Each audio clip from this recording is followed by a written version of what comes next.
Happy Friday. It's actually a public holiday out here. It's Dragon Boat Festival. Whole day for dragon boating. Man, and the weather has been horrible. Like we had black and amber and red storm rains yesterday. Seems to have cleared up. So I hope the events can go on and that the races are alright, but that sucks. One thing that sucks about events, hey, weather dependent. It's so crazy. I remember when I was working full time, or more full time in the events industry, I had a lovely family friend who ran an events company, so she'd always call me to be extra hands on deck during event days. I was very good at being a runner or just host or place me anywhere, and if you need help with anything, I'll run around and go get it. But she'd always said, it's like you can plan the perfect event, you can have everything down to a T, and then people show up. It just made me laugh. Because that's one thing with like indoor events, but when you have to then add also the nature of the weather, nope, count me out. I definitely have a high admiration for people that stay in that industry long term. It's the same. It's the same with hospitality. Anybody that's been a bar manager long term, like they're made for those jobs. They're built differently. I had a couple of friends, again, managers around Hong Kong back in the day, and yeah, just built differently. Standing on your feet for that many hours a day, knowing everything, knowing everybody, managing the chaos on a day-to-day basis because it is chaos and something goes wrong every day. I mean, I guess that's kind of like life. Except, no, I take that back. That's not kind of like life. Not everything goes wrong every single day. Oh, I did a dragon boat festival once. Sam and I signed up when we were living in DB. We were doing the Sunday, we were on the social team, which I also find hilarious that they trained first thing on a Sunday morning when all of us were out the night before on a Saturday night. It was so gross. We used to crawl out of bed on a Sunday morning and get ourselves down to the boat and paddle, and it's one-sided, right? So there are two people sat on either side throughout the boat. So you're only paddling on your one side. You don't swap over with a dragon boat. So you pick a side, and it's like, vroom. Pretty sure, not sure if it was me, I'm pretty sure at least one of us threw up off the side of the boat a couple times in that practice. It was very fun to go through it though and to go on to race day. But yeah, it's crazy how competitive you can get on race day and then remind yourself that you've done none of the training to actually push the boat any faster. Oh, the things that we do to ourselves. Sometimes when I think about the amount of alcohol that I used to drink back in the day, I do feel physically sick. And it is rather impressive. Again, I keep saying it, but what we are able to do to our bodies and then get them to a point of tolerating it. Oh, it's crazy. It's crazy. I hope you guys have been having a good week out there. I wonder if there's anything. Yesterday, the perfection talk was funny. I was annoyed that it cut off halfway through, but I think this one's also going to be a little bit of a short one. And I don't know. And I don't know. And then my thought cut off. And then my mind's gone blank. So let's give it a second. And let's see what comes up. Because I wasn't thinking I was going to come on today. I did say public holidays, I'd take the day off, but Dragon Boat is a public holiday. I just found that quite funny. And my man's gone into work, so I do have the living room to myself. So I figured I'm actually really enjoying this. I'm really enjoying these sessions. They've almost become a little bit ritualistic in my Monday to Friday day. I think it is going to be very interesting starting next week when I have my clients onboarding to see how I fit these into my day.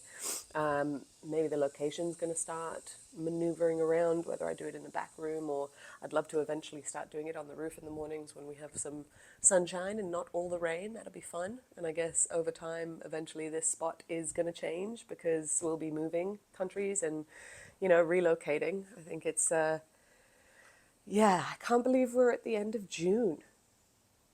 I know I feel like I do this every year. Like the new year comes by, everything starts to feel, and then suddenly we get to June and it's like, we're already 6 months through the year, and then we move into this like summer holiday lull where everybody's doing different things and going on different whatever, and yeah, ebbs and flows, huh? Phases and cycles. I definitely think there's a lot more to it with planning in these different phases and cycles. I've been speaking a lot with my friend about this as well, and it's, you know, it's amazing how we can try to force ourselves into these structures, and I think that's one of the hardest things about building a business of your own, especially when you do have that creative ability to kind of go with the flow, because there are structures that need to be in place in order for things to run as a business. But at the end of the day, how do you also breathe enough space into that that you as the creative can feel like you can navigate in and around it without feeling stifled, or without it then turning into that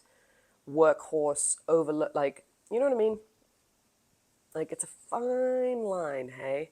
It's a fine line. And it's so easy to convince yourself again that the way forward is to push, push, push, push, push, push, push, push, push, push, push, push, push. And that's the only way.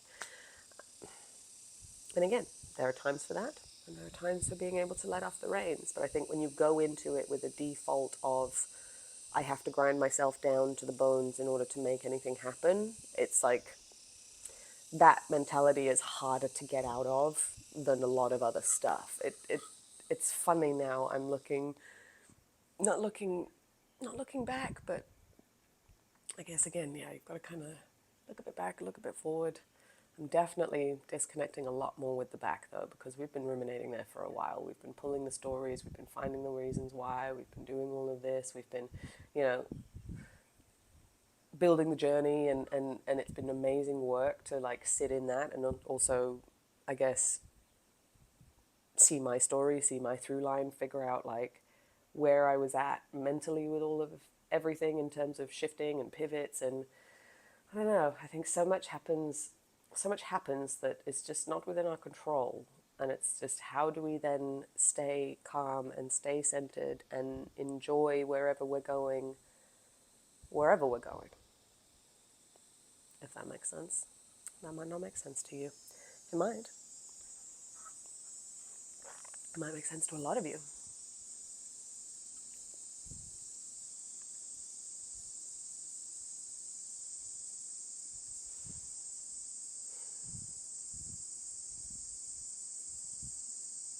Friday. This is week 5. Brings me back to my favourite quote. My favourite Earl Nightingale quote. Don't let the time it'll take to achieve something stand in your way of doing it. The time will pass anyway.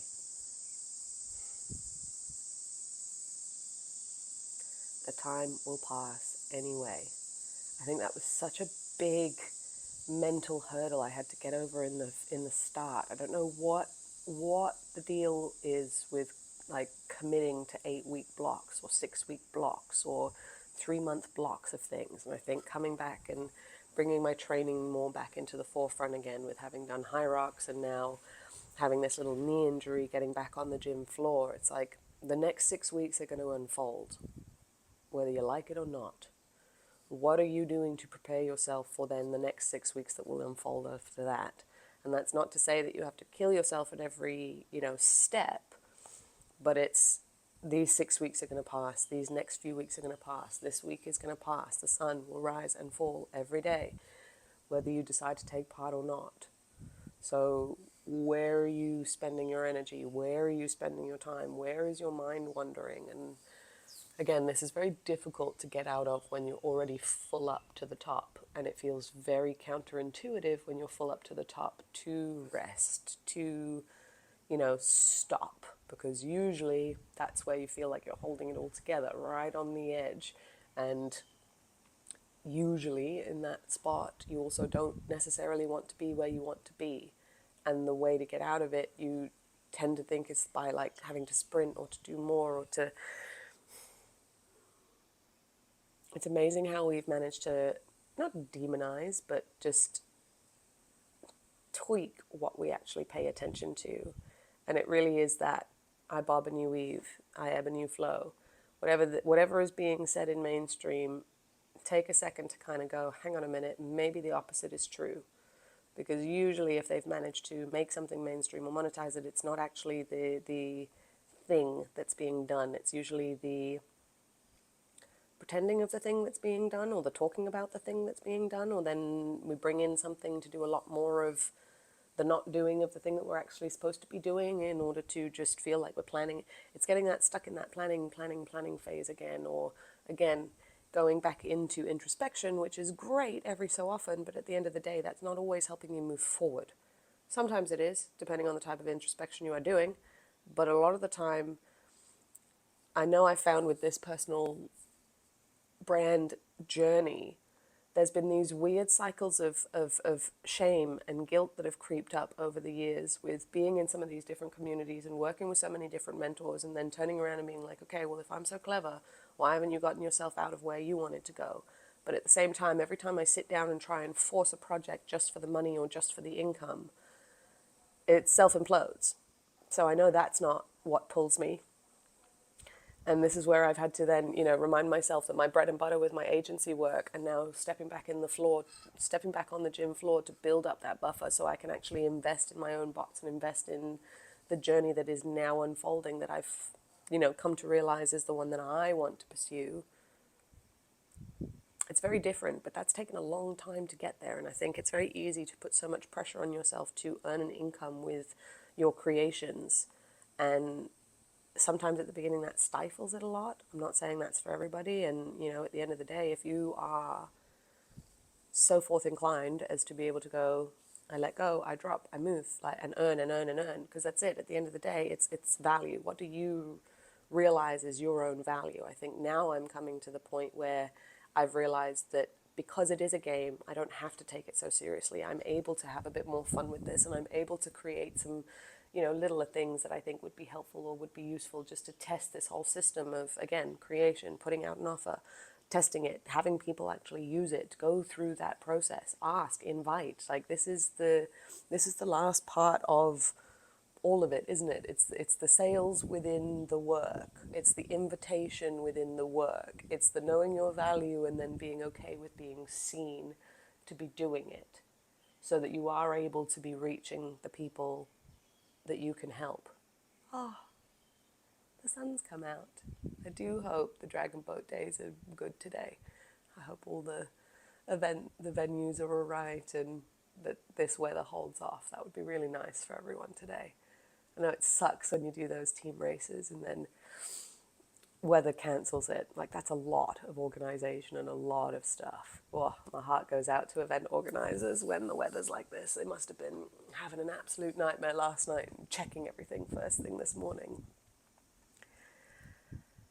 But yeah, I think that's the bit that I keep coming back to, because I've had a tendency over the last 5 years, every time I go to do this or to put a product, I put way too much seriousness on it and way too much pressure on it. And I think especially while you're getting started, like having that fun, having that lightness, having that opportunity to just experiment, whether it works, whether it doesn't.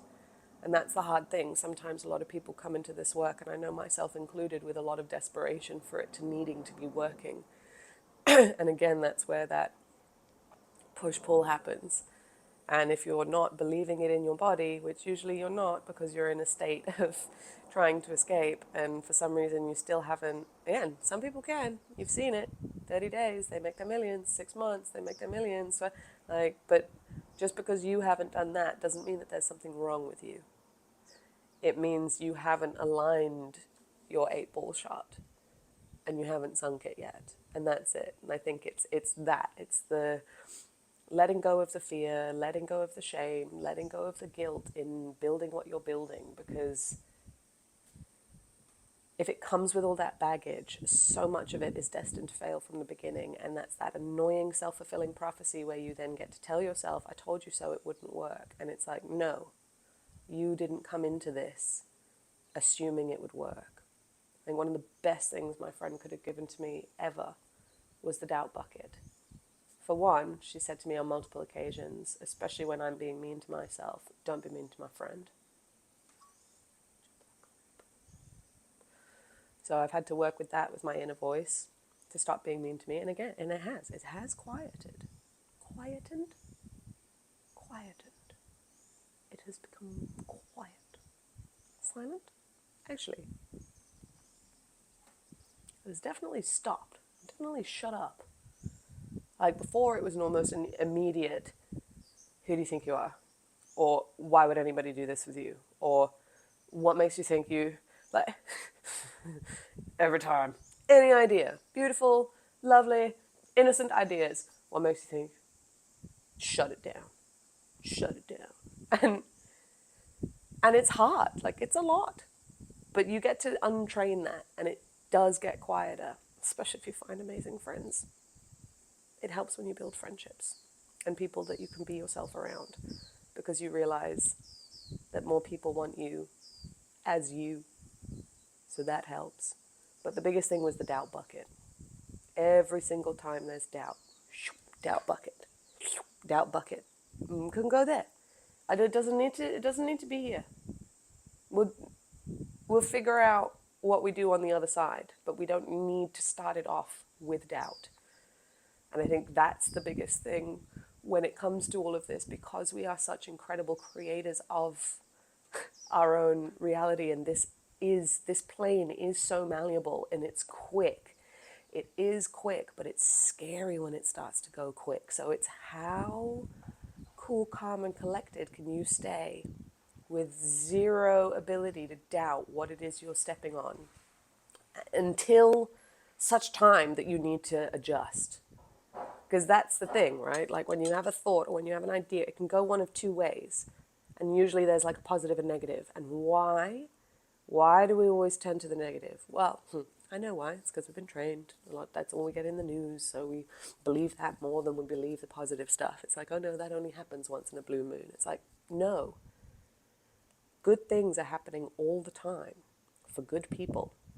And if you are able to sit in that without the doubt holding it down as well as you move forward, because until proven otherwise, it's actually a great idea. Usually if it's come through you and it's come from you. And if it's not, it's the first iteration of then a tweak and move on. So yeah, tweak and move on, tweak and move on. But keep coming back to that inner calm. Keep coming back to that inner voice. Like I genuinely believe that we are given ideas and things that we want to be bringing into this world that is good for this world at the end of the day. And if we can listen to that and not doubt that our contribution for our wackamamie ideas is anything other than what it is supposed to be, beautiful, magical, and something that now only you can bring into the world because you have had that idea. And create for the sake of creating. Create for the sake of building something because you want to build something, not just because it has a price tag attached to it. Like I've been really bad with that. Really, really bad with that. Make something because you can make something. Build something because you can. Do it just because. Not even because there's a reason. And it's when you're able to, I think, start finding those flows and building from that place that things start to quantum leap and move and jump and move fast, because you've tapped into that more flow state. And our ideas are there. Like, we are incredibly creative people. Like, that's something I love about meeting new people, is where their minds are at, what it is they want to bring into this world. And whenever you see that passion light up in somebody else, I get so excited for them, because I'm like, oh my gosh, like, that lights you up. Go do more of that. Like, and it'll light up everybody else around you. That's my thoughts for this Friday. I'm going to keep it a short one. Got some agency work to plug in now. And yeah, sidekick challenge is still underway. The ladies have been using the sidekicks, which I'm excited about. My brain hasn't been fully on it at the moment, so I'm excited to actually dive into that, see if I can get one of the other bots online today. And yeah, we build. We build, we move, we grow, we invite, we find others, we create, and we do it all over again. Life of a creator, hey? You guys got this. If there's anything you want to chat about, send me a message, send me comments. Like, it's another Friday, we've done another week, and I look forward to seeing you guys on Monday. Oh, shame. I can't. It's 19:42, so we got 15 seconds of staring at me finishing my tea, so it's 20 minutes on the dot.